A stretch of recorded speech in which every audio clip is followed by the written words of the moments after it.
So thank you, Michelle, and welcome everybody. I'm Jeff Gedmin with American Purpose. This conversation is pleasure and privilege.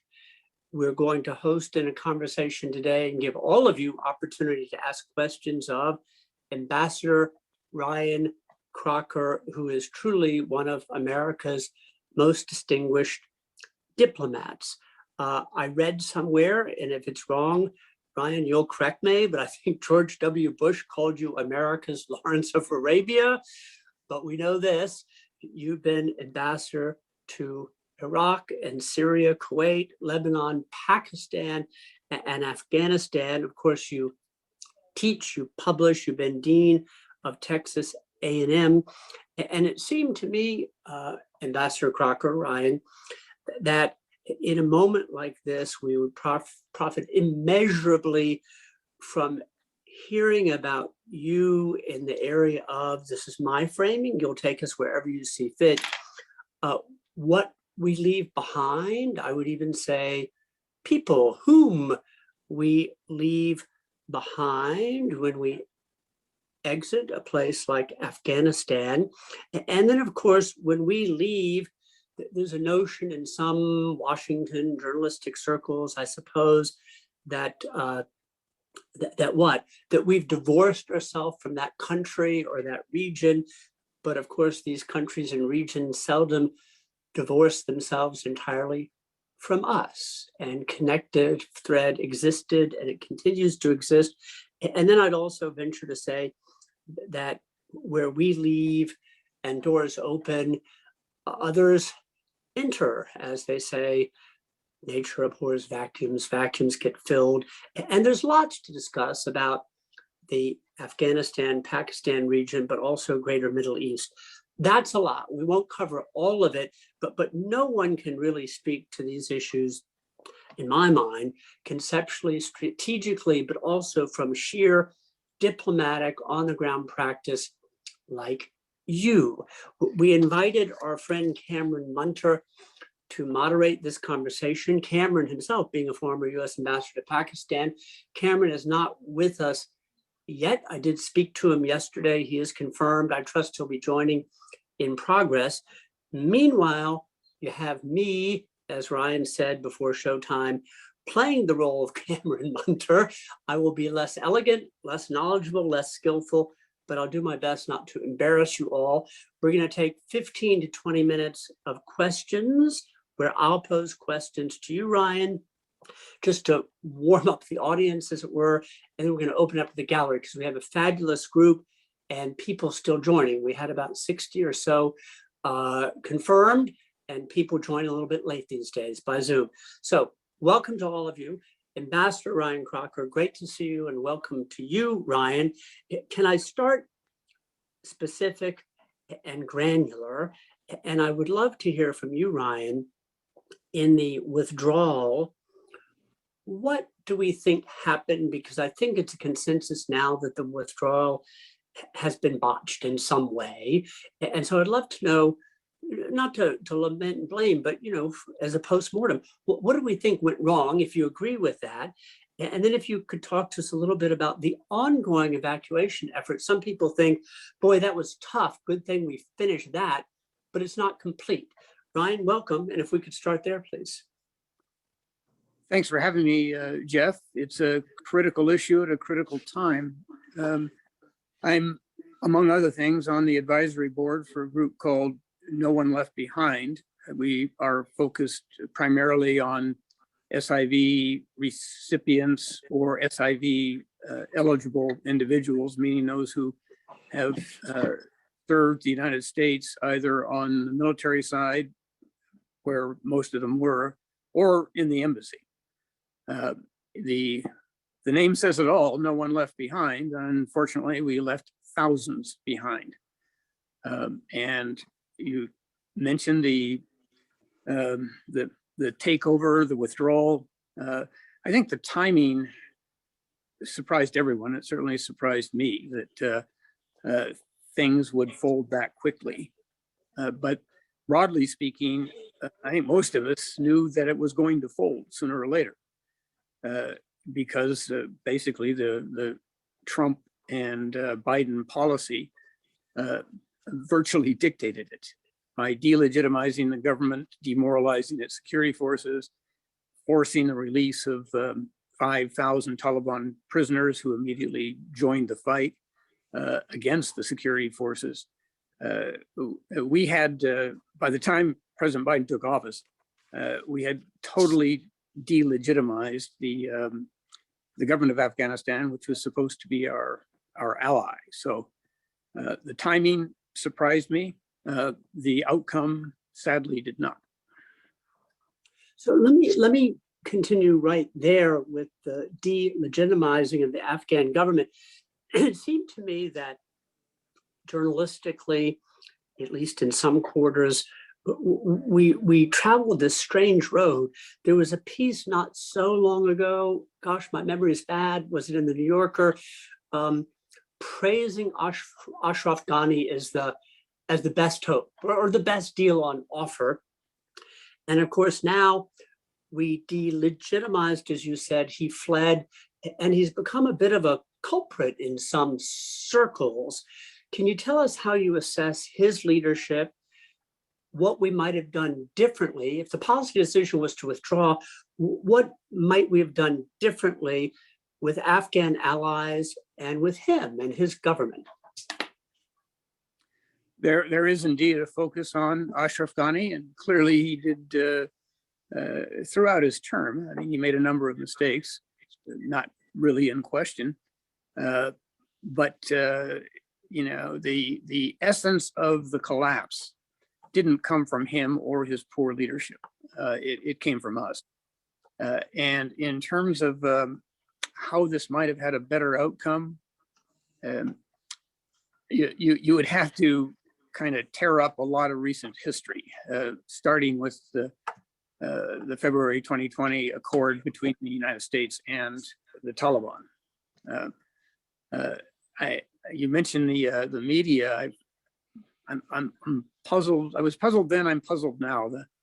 There didn't seem to be a terrific amount of media interest, and certainly not interest in kind of the deep dive, like where this dialogue between the U.S. and the Taliban, excluding the Afghan government, where that would take us.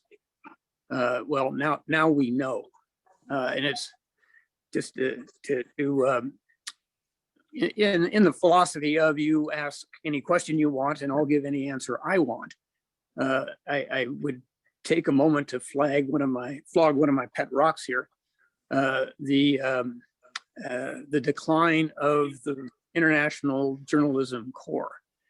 You know, when I was in Lebanon in the early 80s on my first tour, everybody had a Beirut bureau, including regional papers, you know, Philadelphia and Crocker. And they had bureaus throughout the Middle East. Well, that's all gone now. I mean, it's, Jeff, you'd know better than I, but I would say the numbers, maybe you have 10% of the international journalists abroad that you would have had in the early 80s. So as we face a far more complex world, complex situations like Afghanistan, our capacity as Americans to understand what is going on has been severely diminished because we don't have the press corps out there anymore. So Ryan, thank you. And I at some point when we go to the gallery, want to involve Carla Robbins in this conversation from any point or perspective, but Carla and I spoke recently and at length about what it means when you lose foreign bureaus and the financing and staffing to understand and report about the world. Right, I wanted to go back to internal Afghanistan and ask you the following question. You are quoted frequently, you do write and you give a number of interviews. There's one thing that struck me that was so inspiring and heartbreaking at the same time. I read you as saying recently that for 20 years we were placing a bet. I'm paraphrasing, but investing in younger Afghans who wanted to go to school, many of them girls, and had the belief and vision of a different kind of Afghanistan, let's say, my words, more pluralistic or tolerant by some measure. And as I read you, you were arguing or stating we had placed a bet that they would come of age, that they would start populating politics and society and religion and so forth. But if I understand you correctly, we ran out of time. We didn't have enough time for that bet to mature. Did I understand you correctly? And could you speak to that group of Afghans in whom we've invested and now will stay, probably in most cases not leave the country, but stay and now under very different circumstances? Well, Jeff, you put you put my proposition much more eloquently than I can do, but that's essentially it. The part of the debate now swirls around. We lost our way in Afghanistan. We didn't have a mission, or we had forgotten it, or we had changed it too many times. None of that is really true. The reason we went to Afghanistan is pretty clear. 9/11. Certainly clear to me when I went out to reopen the embassy after a decade's worth of closure. A symbol of that mission, 6 months after 9/11, March 11, 2002, we had a ceremony at around the embassy flagpole in which we dedicated a piece of the World Trade Center to the other end of Ground Zero, which was Kabul. John Mulholland, legendary 5th Group Special Forces commander at the time, had brought a number of pieces, and they were embedded in different places in Afghanistan. It was all about American national security. And for me, it never stopped being about American national security. The emphasis on education, particularly girls' education, that's how you achieve societal change. The encouragement and support, and sometimes the defense of a free Afghan media. Another such step. But all of these aimed at one thing, America's national security. And we've kind of willfully thrown that away. As I say it, we ran out of strategic patience. We got tired of it. We didn't want to think about it anymore. We didn't want to do it anymore. So let's go home. And of course, the rhetoric from that school, including, of course, President Biden, as well as former President Trump, that we are ending the war in Afghanistan. Well, that's crap. We just ended our presence in Afghanistan. The war goes on. So at a time when we had one of those all too rare intersections of America's core values and America's national security interests, they came together in Afghanistan, where the assistance we could render to Afghans in developing a very different society, was the long-term key. For the interim, we had seen force levels drop from over 100,000 when I was there in 2012, when I left as ambassador in 2012, to 2,500 when President Trump left office. And it was still holding together. Sure, corruption, huge factor, misjudgments, lack of compromise, all of these raps on the Afghan government are true. But what brought the house down was our final departure. And I can't believe we didn't see that coming. As I said, the timing was a surprise, but not the outcome itself. So I have two more, and then we're going to open it up. And they both relate to what you've just said, Ryan. So how do we get to the point in our politics where, if I may put it this way, so much is so binary? And so the proposition seemed to be in many circles, either we stay, it's part of the forever wars, it's occupation and risk, and imposing Western style democracy, or we must leave because we Americans are tired. How do we better, in my judgment, how do we better manage this discourse so that voters and our legislators can understand it's not full on one with high risk, blood, and treasure, or we must leave and we must leave now. How do we manage that? How do we have, in my view, a more mature, responsible public debate about these things? In our system, Jeff, it starts at the top.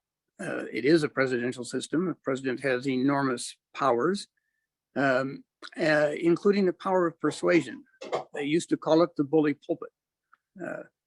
FDR's famous fireside chats that took America through the Depression and World War II, for example.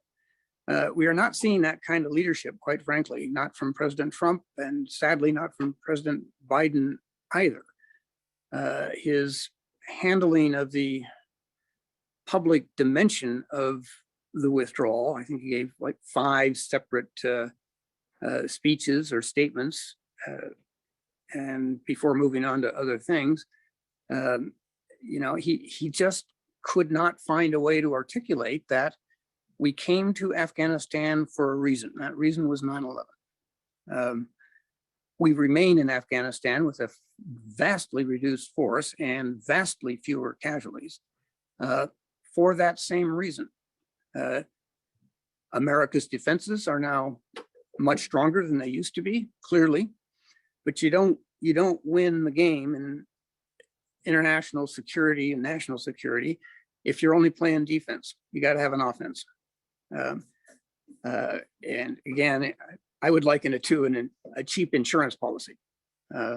Our minimal number of forces, which still were able to keep the Taliban from taking control of a single provincial capital, meant a lot in keeping America safe. But for his own reasons, instead of kind of sending that message to his fellow Americans, President Biden did things like basically say, the buck stops here, except it doesn't. It's really all everybody else's fault. You name it, Afghan government, the political opposition in America, or what have you. He did not own it, or would not admit to owning it. His efforts to deal with this were effectively, at different times, effectively to say, President Trump made me do it. He laid out the policy, and well, what can I do except enforce it? Well, that falls into the category, for me at least, of tell me where my people are going so I can lead them. So that, again, if in a conflict situation, if the President of the United States is not willing to own it, not willing to lay out a vision that the American people can grasp and understand, which I thought was not too hard to do. If you don't have that kind of leadership, you're going to get what we got. So that, Ryan, leads me to a final question from my side, before we open it up, and it goes to national security, international security, and moving forward. If it's the case, now I may be guilty here of overstating for effect, but I'll put it this way and then invite you to respond. It seems to me that an outcome of the intervention in Iraq was, or at least arguably has been, greater Iranian influence. That's the first thing I put to you, maybe as a question mark. But two, in parallel, now that we exit Afghanistan, does this set up a situation where Pakistan is emboldened, that their backing of the Taliban becomes more problematic, not less, that China, Pakistan's ally, becomes more active, not less, in the region, extending really through Central Asia? So it's an external actors and strategic question. Yes, it is. And that, I think, Jeff, goes right to the essence of this whole conversation. Now what? So as Cameron would have articulated a lot better than I can, since he was ambassador much more recently, the Pakistanis probably had about 15 minutes of high-fiving in the corridors of power before reality set in. Why the high-fiving at all? Because effectively, since we rearranged our relationship with Pakistan post 9/11, Pakistanis have been saying, in effect, based on their experience with us in the past, look, we're happy to join with you in the hunt for Al-Qaeda. We don't like them either. But if you think we're going to turn the Afghan Taliban into a mortal enemy for your sake, and then watch you leave, because you will leave, that's what America does, you're completely crazy. So they were vindicated in that sense. America left, but now their worry meter is about pegged. The Pakistanis are not feeling triumphal at all on this. They are deeply worried that the Taliban takeover in Afghanistan and the way in which it took place poses a huge threat to their own national security. I understand that their national security advisor and their head of military intelligence, the infamous Inter-Services Intelligence, ISI, chief, were in Washington recently for a what do we do now? Because our action and the way the Taliban has been able to exploit it gives them the narrative that says, clad only in the armor of the one true faith, we vanquished the infidels. The all-powerful America fell beneath our swords because we were righteous. Well, that's pinging all over the Muslim world, and those groups that are inclined toward radicalism and violence have been much invigorated. Nowhere more apparent and nowhere more dangerous than in Pakistan. You know, the Pakistani Taliban has been emboldened. They aim at the overthrow of Islamabad, not Kabul. We are seeing internal dissidents, like the imam of the infamous Red Mosque in Rawalpindi that effectively carried out an insurrection some years ago, publicly saying, we must take the next step. So it isn't a triumph in Pakistan, it's the opposite. And when you consider that Pakistan is the world's 6th most populous nation, the 7th largest standing army, the 8th nuclear weapon state, you think about Islamic radicalism and further instability. If Pakistan starts to shake itself apart, the whole world is at risk. So that on Pakistan, at least my perspective. China, again, we have a great power relationship with China, meaning it's complex and it shows itself in different ways and on different fronts. In Afghanistan, we have actually urged the Chinese to play more of a role, not less, also in Pakistan. The Gwadar Port project in Pakistan, which the Chinese had the principal contracts, that was supposed to come with an infrastructure system of railroads and roads through Baluchistan. Well, that didn't happen. The Chinese didn't deliver. Same kind of proposition on their copper concession in Afghanistan. They undertook to build transportation links that haven't surfaced. So my worry, if you will, is that is not that China is replacing us as the dominant outside power in Afghanistan, is that they aren't. Their diplomacy is very narrowly focused on economic advantage. They will do whatever they need to do as cheaply as they can to get as much return as possible. And finally, just on this, because you did mention Iran, the Iranians also had their 15 minutes of celebration that the great Satan had taken one of the chops and isn't that good. Not so happy now.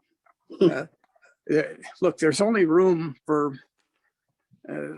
one Islamic emirate, which is the Taliban, or one Islamic republic, which is Iran.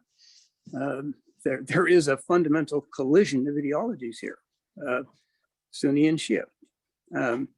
And bear in mind, the Iranians almost went to war with the Taliban back in 98 or 99. So they're running scared. The Pakistanis are running scared. Any government that has had signs of Islamic militancy should be running scared because all of those militants have just gotten emboldened again, thanks to us. So Ron, thank you very much. This has been sharp and analytical and informative. To all of you, including those who joined late, apologies for Cameron Munter, Ambassador Cameron Munter. He's in Prague. He has had tech difficulties connecting, so I played moderator in his place. I'm sorry for that, but you'll experience Cameron, well, if not another time, maybe even in the last minutes of this conversation. We have 30 minutes, a little less than 30 minutes left. The floor is open. You can press your raised hand function or put your question in chat. And who would like to be? Carla, is that your hand up? No, it's kind of high. Michael Okay. Cooperman's hand is up. Michael Cooperman, you have the floor. In each case, if you would identify yourself, please. Yes, hi. Thank you so much, Jeff and Ambassador Crocker. It's a great privilege to hear you with your experience and your knowledge. I guess my question is, I initially was one of the people who really favored going into both Iraq and Afghanistan after 9/11, and I was fully supportive of our efforts there. And I was very optimistic. And what I saw started to happen, I'll try to make this brief, was that we overestimated our ability to influence things on the ground. And the reason I think that was so was because we underestimated the very real and abiding interests of the neighboring nations there. So, for example, Iran has and will continue to have abiding interests in what happens in Afghanistan, whether it's the Hazaras or whether it's Pakistani influence, whether it's Baluchistan. The Pakistanis, of course, will have a continued abiding interest. There are more Pashtuns in Pakistan than in Afghanistan itself, many of whom they would probably like to repatriate because of a significant number of refugees. China, of course, as you referred to Gwadar, but of course they have enormous interests in mineral exploration, in oil and gas pipelines, and in roads and transport routes for their Belt and Road Initiative. So these are all ongoing interests and abiding. And the idea that our best efforts could kind of defy those in a country which is so riven by ethnic and tribal and religious and regional divisions. And this is all 2020 hindsight, seems a little, well, frankly, full of hubris. Now, we did do a lot of great things there, and, with women, education for women and et cetera. I'm sure you could speak to all those wonderful, the progress we made. So I'm just wondering, am I off in this assessment, or what is your assessment of that, please? Thank you. Well, some great points there, Michael, as usual. What I would say is that I think we had gotten it pretty clear in our heads that Afghan democracy wasn't, in fact, going to turn out like American democracy. In fact, we cannot, you don't import it saying democracy for Iraq, democracy for Afghanistan in this set of boxes, no assembly required. Well, a lot of assembly is required, and our own history dictates how hard that is. But again, for me, as I saw it, there is a national security imperative. There was for 20 years, and sadly that will continue to be a national security imperative without the capacities that we once had to influence events. So what I would say in the case of Afghanistan, and paraphrasing what I said earlier, that when I left as ambassador, we had over 100,000 troops, US troops, on the ground in Afghanistan, and the Taliban, though active, did not control a single one of Afghanistan's 34 provincial capitals. starting right after that, the big drawdown took place under the presidency, of course, of President Obama, and then under President Trump. And down to 2,500 troops with a more substantial NATO presence. Well, the Taliban still occupied no provincial capitals.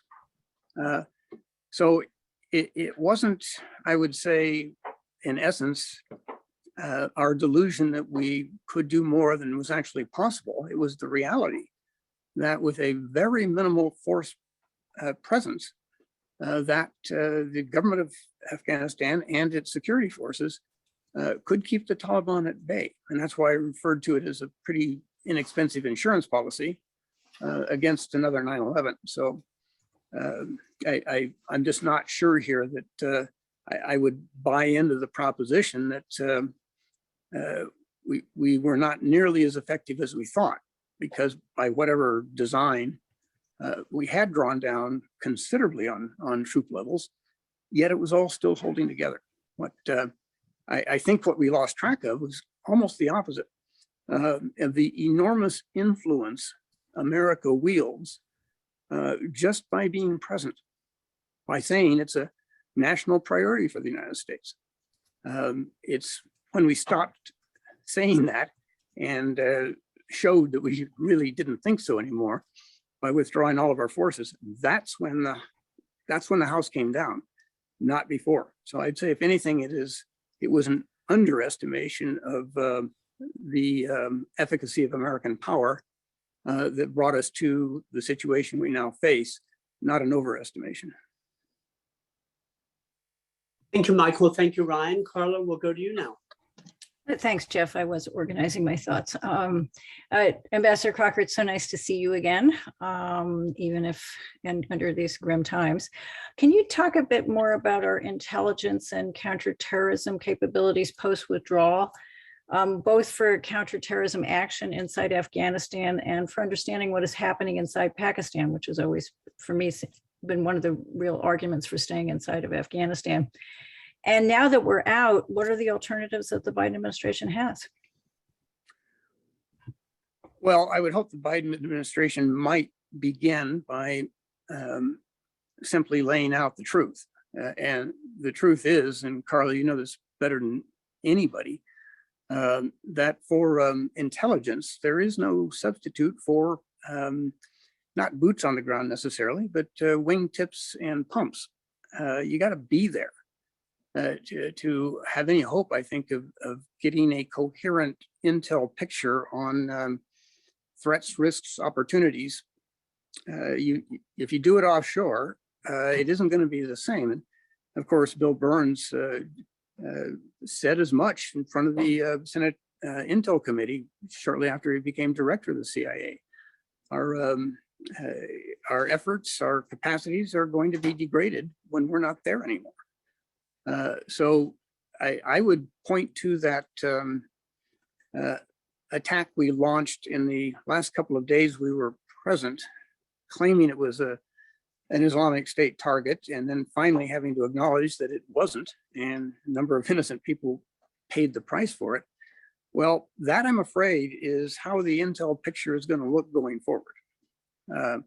We're going to have much less solid info. We're going to see contradictions as others in and out of Afghanistan try to play us off. We're just not going to have what we had before. And that's, of course, the same for counterterrorism. Again, as you know, if you have to launch your strike, like from the Gulf, whether that be a manned mission or a drone, well, you've severely constrained your flexibility and abilities. It's a long haul out there. It takes a lot of gas. And then, of course, once you are there, you may or may not have a good intel picture of what it is you're supposed to hit. So, you know, we need to try honesty for a change, I think, in Washington, and talking frankly about these issues, and making it part of our dialogue with regional states, again, primarily Pakistan, but also our traditional allies, for example, in NATO, who really like the Afghan mission and were, I think, pretty darned unhappy with this administration, as they had been with the last, when we decided we didn't want to do it anymore. Can I just do a follow-up there, which is, so, all right, I mean, all that's very grim. You get called in, Bill calls you in, you get smuggled in the back door in Langley, and they sit you down and they say, okay, we're in the same place, we're in the same place. Where do we go from here? I mean, are the Pakistanis, after their 5 minutes of high-fiving, going to potentially be more supportive than they have in the past? Are you suggesting that the allies have better sources that they can potentially cultivate? I mean, what's the productive possibilities moving forward?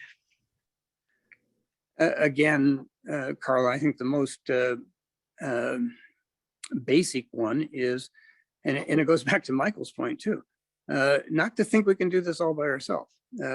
We couldn't before, we certainly can't now. So start a set of conversations with Pakistan, with Afghanistan's neighbors as a first instance, and there, of course, with Pakistan for some of the reasons I've cited. So what can we do collectively that might mitigate some pretty dangerous black holes that we, again, dug for ourselves? So I think that, yes, the US-Pakistani relationship could be retooled right now, taking into concern for both countries what we've seen unfold in Afghanistan, and appreciating, of course, Pakistan's unique perspective on it, given its association with the Taliban and the reasons for it. And I would inject one other thing here. Pakistan doesn't own the Taliban. I don't think they ever did, but they certainly do not now. And they may find that having the Taliban 2.0 in control in Afghanistan could be a very dangerous thing for them, not just for the reasons I cited earlier, but because you may see someone like the Haqqanis effectively turn on Pakistan, start supporting the Pakistani Taliban. Certainly we're in a situation where you can say the Taliban doesn't need Pakistan anymore. And in an odd role reversal, it could be like what we said to the Pakistanis at the end of the the Soviet occupation of Afghanistan. We don't need you guys anymore. We're going to let sanctions snap back. And if there's a civil war on your border, that's your problem, it's not ours. So I think all these are in play now. Our abilities to do much effectively unilaterally, really constrained. So I think we have got to pursue an active regional and international effort with bringing in a lot of other folks, exchanging ideas, options, figuring out what's next. Because although we have set the world up for, I think, a new area of deep risk, we really aren't running the show anymore. Hey, thanks, Carla. Michelle, if I'm missing anybody, tell me. And then meanwhile, I'm going to continue with the question, because you and Carla both tended to this a little bit, Ryan, and that is the question of allies. That there was just a very intense attack by a former British ambassador to the United States about 3 weeks ago in the Telegraph in reference to one of the public statements by President Biden on the withdrawal and evacuation. And what was tackled in this op-ed by this former British ambassador to Washington was, what about NATO? What about the allies? What about our contributions and our sacrifices? We feel like it's been all left out, and it's profoundly disconcerting. Would you tell us a little bit about the effect on allies, alliances, and then in the vein or spirit of Carla's question, what do we need to do to mend and repair going forward? Because we had that, and within a short amount of time, the French sub-deal controversy. So there are some raw nerves. It predates President Biden's arrival on the scene, but could you talk to us a little bit about allies, alliance, and alliance management? Well, it's a critical question, Jeff. President Biden ran on a set of slogans of bringing America back into the international community. Tony Blinken saying the world won't run by itself. President Biden talking about the efficacy of a U.S. leadership role globally, and then of course did the opposite, and in a sense out-trumped Trump. You remember how vocally unhappy NATO was with his decision to cut our force from 5,000 to 2,500 without any consultation. Well, President Trump got one up by President Biden saying, I'm pulling them all out, and pretty clearly without any significant consultation. And I think the British ambassador, I haven't seen the piece, but was correct in saying, well, what about our sacrifices? So does that mean, for example, that NATO has now given up on the United States under President Biden? No, I don't think so. Not yet, at any rate. I think there is still a feeling out there in NATO, in Europe, that President Biden is a positive force, if you will, in America, that he shares their values. But he's got to make good on that because he's dug himself a very deep hole. And again, multiple opportunities to have spoken to the NATO role as this thing did its death spiral in the middle of August. He didn't do that. So I think we've got to regroup here, figure out where we need to go, having led us into the morass it is. And that has to be with meaningful consultations with allies.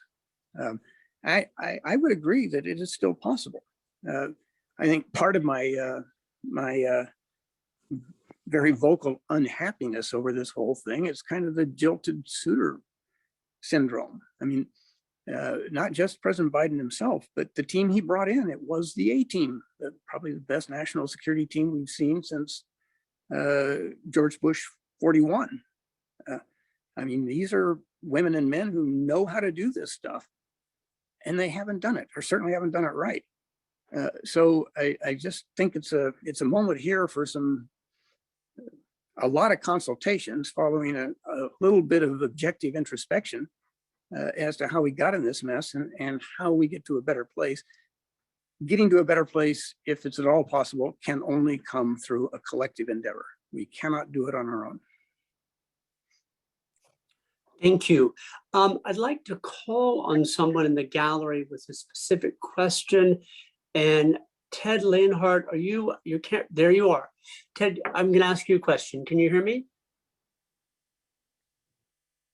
Yes, I'm here. Okay, so Ted is a young colleague of ours, you all, and Ambassador Crocker. I'm making this up, but around 30 years old, a lawyer by training and practice, who's very interested in politics and national security. Ted, I want to ask you and invite you, feel very free to ask a question, but are there stark generational differences now in how, and among your peer group, how one talks about these issues, including exit Iraq, exit Afghanistan, management of alliances? I can never tell whether social media has any reflection or attachment to reality, or if it's just the loudest, fastest, furious voices speaking. But I have the feeling that the way we're conducting this conversation, which I respect greatly, and the knowledge of Ambassador Crocker greatly, is maybe, I'm asking you, maybe being experienced differently for the 25 to 40 who were not very along in life at 9/11, and maybe drawing different lessons from Iraq and Afghanistan. Could you speak to any of that? Certainly. What I'd say is that, first of all, thank you very much, Ambassador Crocker, for spelling out what a loss this is for the United States in abandoning its position in Afghanistan. What it says that many of my peers in my age group, the late 20s, early 30s, may not as acutely feel that loss for several reasons. One, Jeff, as you say, they were very young during 9/11 and didn't fully perhaps appreciate the scope of the tragedy there as a result. Two, I'd say is an absence of political leadership. I think our generation didn't necessarily have its John F. Kennedy pay any price, bear any burden rhetoric, or a leader who articulated that in a way that resonated with our generation, such that there isn't maybe the same culture of service or interest that there was for those who served in a similarly difficult conflict in Vietnam. And I think of, for instance, George Packer's book about Richard Holbrooke and others like Holbrooke who were motivated by Kennedy to enter public service. So that's another aspect. And three, I think the media conversation and sort of the skepticism of media and the skepticism of the political leadership leads to sort of a profound cynicism among a lot of people my age about our ability to, affect the global situation. Perhaps, playing into what Ambassador Crocker has described as underestimating the scope of American power rather than overestimating it. And the final thing I'd say is just, I think there are also regional differences here. And, I studied at Duke under Hal Brands, who of course wrote about the lessons of tragedy and the like. And I think a number of people in my age group, especially those who, like me, live in New York City or San Francisco, where the last 10 years have been fairly prosperous, maybe the scope of their vision is a bit narrow in the sense that, distracted by a booming economy in Silicon Valley and so forth, they may not really think beyond sort of the profit loss column, if you will, and in a way that's almost Trumpian, even if they themselves are not Trump supporters. Ted, thank you. We've got one more, but Ryan, anything in that you wish to reply to? No, those were terrific points, and I made some notes, Ted, while you were talking. So in the aftermath of 9/11, what we saw in the Foreign Service is a lot of young people taking the exam, trying to get into the Foreign Service, not so they could have that wonderful experience of serving in terrific places where your spouse would be accommodated, where your kids could go to the best international schools. That all kind of fell away after 9/11, at least for that generation. So that, for example, when I was in Pakistan, which was not exactly a bed of roses then or now, a first tour officer asked to see me about her onward assignment. And why she needed to talk was that personnel was saying, well, you've had a tough tour for your first assignment. We want to send you somewhere nice. And she didn't want to go somewhere nice. She wanted to go to Iraq. That would have been unheard of, frankly, in an earlier Foreign Service generation. But as you remind me, unfortunately, 9/11 was 20 years ago. And your point on the impact fading with time really resonated. So I would guess we've got a cadre of Foreign Service officers, a generation of Foreign Service officers who came into this service precisely so they could go to, all the worst places. I hadn't thought in terms that tide is now probably receding. Thank you, Ted. Thank you, Ryan. So I'm watching the clock, you all. 5 minutes, hard stop, 1 p.m. Eastern. Fritz, over to you, but may I impose and ask you to be brief? Very good. I will definitely be brief. And I'm going to toss all the questions I had in mind. Much of that based on your distinguished career. You've had all these hot spots, and I'm sure we could spend hours talking about all your assignments. Instead, what I'd like to flip to is get back to something you were talking about. The Biden administration, this was going to be the great NATO ally, great friend, and so on. There are so many complaints that one hears these days. It's understaffed. or it's staffed by folks who bring fundamental differences, and so on. There are so many different arguments that are being thrown out there. You've had a career. What do you see? Why isn't the Biden administration a great foreign policy administration? Why?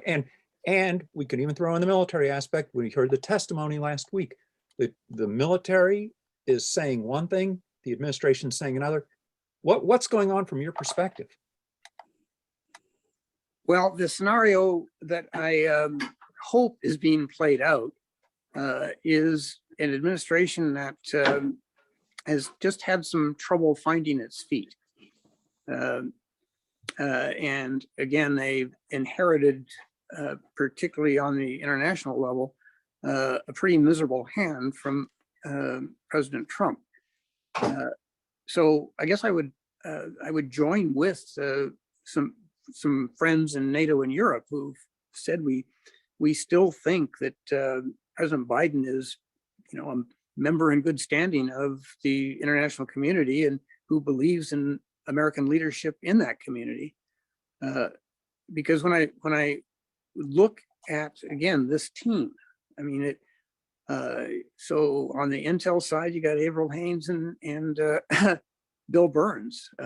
At state, you got Tony Blinken and Wendy Sherman. In SC, you got Jake Sullivan. I mean, these are folks who know how the world works. Right now, I think the whole is lesser than the sum of the parts. I think that can be rectified, but they've got to do so in a hurry. What could they do? Well, one thing would be China. That we're talking a pretty hard talk. Let's see if we can get back into the TPP or its equivalent that President Trump so rashly pulled us out of. In short, they need to walk the walk. China would be one opportunity. Another would be COVID. To assume a global leadership role, kind of like President George W. Bush did on PEPFAR. That we're not just going to make millions of vaccines available. We're going to call together internationally the best and the brightest and figure out how on a global level we can tame, if not eradicate, COVID. So there are opportunities there.